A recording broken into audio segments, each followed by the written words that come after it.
Howdy everyone, this is Mottlantis, this is the Diamond Society, and welcome back to episode number 110.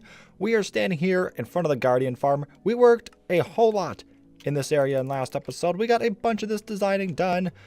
Basically this whole area, the entire storage area is new, and this thing is working pretty fantastically. We've got loads of stuff coming in from both sides, and even if we come back here, we got this whole area done. This is the sorting thing that does this whole thing over here. It's a lot of redstone magic. I mean, it's not a lot, but, you know, it looks like a lot because it's in such disarray. We're going to change that today. We're going to make it look a whole lot better. I've got some plans to make it look kind of like an industrial factory. I think it'll be pretty cool, and then we'll add a little window here so that you can go ahead and look in, because this, right now, it looks atrocious and atrocious? One of those is correct, and we got to do something about that. We hid it away because of how bad it looked, but today we can change that. So I've got plans for that, but first we're going to head over to the ink farm that we also worked on in last episode, because I've got some design features I want to implement over there as well. And so here we are at this totally unmagnificent place that is currently the ink farm. If we pop through the security door here, we have our storage there. The water bubbles cause a little bit of lag. It's not too bad, but it's not the greatest either. So we're going to block this area off. This is not actually going to be visible to the user when they come through here. Anybody who visits this farm, we don't want them to be suffering this lag, so we're going to cut this all off. We're going to build a building around this, and I contemplated a lot on what type of theme I was going to use. I wanted to use a bunch of stuff from the Guardian Temple now that we've got that up and running, and we have plenty of supplies from that, but I just couldn't find something that worked really well. So I figured, what better for the black ink farm than a bunch of dark colored blocks. So I've got some ideas. We're going to use a lot of dark colored blocks, as I just mentioned. As for what we're actually going to do, it's going to differ very greatly from what I've ever done in the past. So this may go really well, or this may go quite poorly. So we've got our hole dug now. It is fairly deep. We need to be far back enough so that when we stand back here, the squids will actually spawn. I think if we had it only about this deep and we stood right here, that we'd be too close to cause the squids to spawn. Could be wrong, but either way, we have a bigger canvas to work with, which is pretty nice. That hole will be gone. By the way, we're not going to be able to actually see any of the farm, so we don't have to worry about decorating up any part of that. We won't even be able to get out of this and go up to the surface, so we definitely don't need to worry about what it looks like up there. And actually, never mind, we have the correct number of chests. Originally, we actually had too many chests here for the design I had planned, and it was going to cause an issue. That's all fine, however. That's not to worry about at all. We have plenty of room here now to work with. Here's what we're going to be working with for materials. As you can see, lots of dark colors. As I said, most of the color is going to be coming from this red here, and then otherwise I guess we have some dark purples, you know, a little bit of browns. Those will actually be lit up though, so we'll have some kind of orangish. The green might pop out a little bit, but it'll be a nice accent, I think, and these sea lanterns will be completely hidden, so we don't have to worry about those clashing with any of the other blocks. These might be a little bit controversial. I know a lot of people really don't like the brick block, but we're going to be using it just very slightly as a small accent block, so hopefully it should be pretty good. Yeah, we need that because we need to turn some of this powder into hard blocks. This will be mostly the wall, and then we'll have darker colors on the ceiling, and then this will actually consist of the floor. So we'll have a nice design here on the floor. Probably don't need that anymore. The portal's in the correct spot, but yeah, we got plenty of blocks to work with here. I'm very excited to work on this. Like I said, this is a sort of design that I've never really worked with before. This color palette is pretty much fresh to me, so like I said, looking forward to it. Let's see what I can come up with.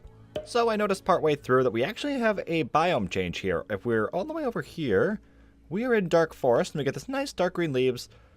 We turn around, we get these kind of faded leaves over here. I believe this is still in the river biome. Mountain biome, interesting. Okay, river over here.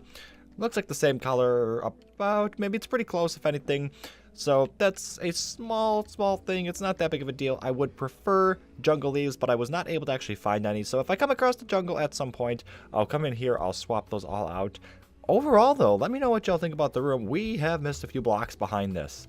That is embarrassing. We'll have to get rid of those as well and take care of that. But anyway, let me know what y'all think of this room, because I am pretty pleased with it. Like, for the most part, I'm thinking everything looks pretty good.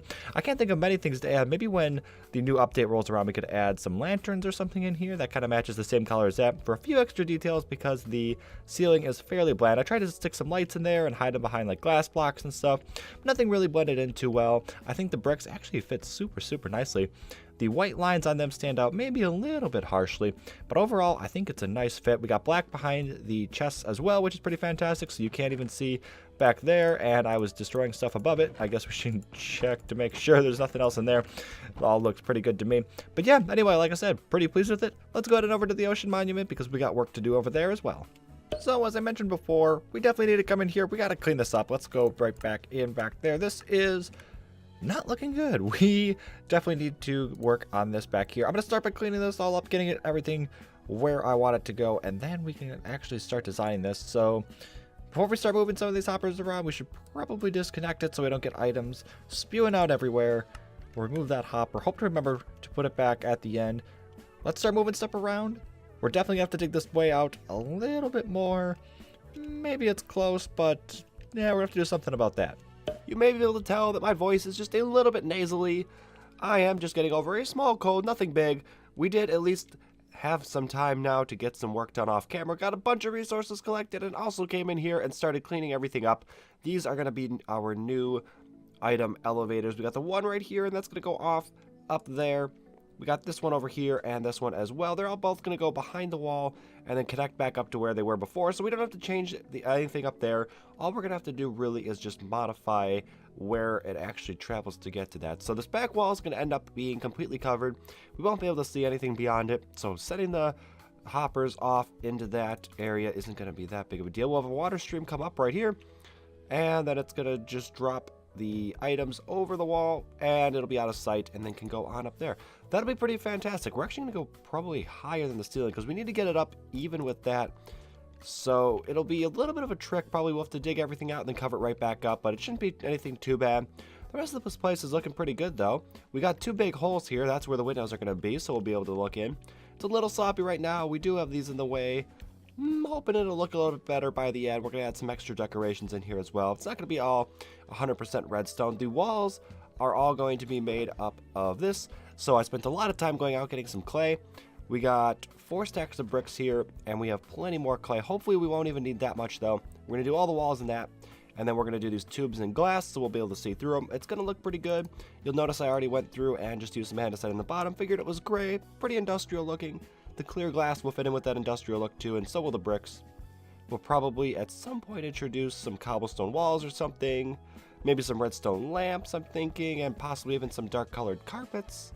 That could be a good mixture, but otherwise we got the iron and the dark gray hoppers. Those definitely give an industrial feel. So this build is definitely coming together. Everything works the same as before. We have the 2 item sorters here, and then the last one just flows off to the side. 3 clocks here that every time an item ends up in here it gets pumped off. We do still have this disconnected right here, and it's pretty quickly filled up. You probably noticed earlier we have a lot of items sitting in there, and that's because I just logged back on and everything that was there before despawned, so we don't have a bunch of guys bouncing around and kind of hiding it. And if we come down here, you can't really see any of it. But anyway, we also blocked off the lights, so we're trying to get a nice clean look in there. The ceiling will probably be, I'm thinking, just the regular stone slabs. That'll give a nice little dimension too, because we'll have some of these like half hoppers on the top. That'll be pretty neat. And then it'll also make a lighter ceiling and a darker floor and very, very similar textures and both that kind of tiled look. And I feel like those tiled looks really contribute to, again, that industrial feel that we're really trying to go for here. Y'all are not staring at an open window here. We just picked the perfect color glass. That is cyan glass. Yeah, we can't walk through there. That's kind of perfect. Like, it fits in really, really well, I think. You can see through it. Nice. It's plain as day, and the color still fits in pretty well versus, you know, if we had like clear glass and looked like something like that, or if it were blue, it would probably hide it too much. That could be perfect. The white serves its own purpose, but white would have been too much there. I think I'm almost thinking we should have used cyan glass up here instead of the blue. I think that might have looked a little bit neater against the water, but obviously we're not going to change it now. We spent so long trying to get all that in there in the first place. There would be no point in going back now and trying to fix all that. So it is what it is. The blue still looks pretty good, but the cyan definitely works here. If we go ahead and pop onto the inside, you'll see just everything that we've gotten done here. Yeah, we had tons of bricks along the wall here and slots on both sides here to make it look like there's windows to other parts of the quote-unquote factory. Same kind of factory look going here with the furnaces and the cobblestone walls. Trying to make it look like smoke coming out of here, and we did use half a slab for the ceiling, so we've got just the top ones there. That was the original reason I started adding these cobwebs in here in this place, because these cobblestone walls can't go all the way through the ceiling since it is just a half block. So I try to kind of hide that a little bit with the smoke. We probably could have done that over here. Maybe I could come back and grab a couple more. We also use the cobwebs in certain places to get rid of some of the dark spots. For instance, back there, the light level was only 6, I think, and 7 right here. So we put a couple of cobwebs there to stop the spawning. Pretty clever way to do it, I think. You don't have to have lights in there. You can just put blocks there that they cannot spawn on, which is pretty good. And then a couple water elevators in the back that you already saw. Those are all looking pretty good now that they've actually got the water in there. The glass surrounding them is looking pretty neat as well. So yeah, everything is coming together really well with this place. I think we're pretty much ready to call this place done. Couple pillars here. Maybe we could do something with that in the future. I'm thinking once this new update rolls out in a month or 2. I'm not quite sure when that's set, but we'll probably come in here. We'll replace those torches with the lanterns, I think they are. I think that'd look pretty cool still. Kind of give a little bit of an industrial look because they do have that color that matches very, very closely with the redstone lamps that we have on the floor. At the same time that comes out, we might even be able to replace these furnaces for the blast furnace, I believe they're called. I've only played around in the snapshot for a little bit, so I'm trying to remember all the parts of it, but I think blast furnaces would look pretty cool. Just give a little bit of variance, or maybe have like one regular furnace, one blast furnace. We could even add a couple of other blocks like that moving saw and whatnot, and just make it look really industrial and factory-like. Totally unnecessary. You know, they're not actually going to serve any function, but to just have them in here for decoration would be pretty cool. Just as we mentioned, also, that hopper you can really only see half of, which I think is kind of cool. You got some of the full hoppers here, and then you've got just the half ones up there. The only downside, I think, is I probably should have made this room a little bit deeper so that we can look down into it, because right now where we have these hoppers, it's kind of blocking a lot of the view, and that goes for both sides really. Same with the item sorter, like you can't really see behind it. The way I planned it out originally, I think we went down a couple blocks, but I'm not unhappy with this. I'm still pretty pleased with this. I think it all looks pretty cool, and I'm ready to call it done. With that and the ink farm now complete, that is all that we're going to do today. I would like to mention before we head out, however, that we need to do something with this. We have this nether area here. We've got a lot of portals that we're in charge of here. We've got ours, of course, and that goes for the backside as well. That leads out to that other tunnel. We've got this one here that goes off to the nether hub. That comes back here. It's really originally intended for the end portal right there, but then we've also got this. So yeah, we do have that end portal there, with that being in such close proximity, or at least the nether portal to the stronghold rather. And then back here, we've got the ink farm one. So we definitely need to do something with this area. Of course, we have this over here as well. That goes off to the Guardian farm, Mottlantis. Yeah, that goes out there, and that's the full tunnel and drop chute. So yeah, we have plenty of space to work with. Let me know what you think we should, kind of designs we should use for this place. I have one idea. I do not want to spoil it and say what I'm thinking, because if you guys come up with a better idea, I want to go with that, and I don't want to influence anything. So please let me know what you think for this area. I would love to hear as many ideas as possible. But anyway, hopefully y'all have enjoyed. Go ahead and subscribe for more, and I'll see y'all next time.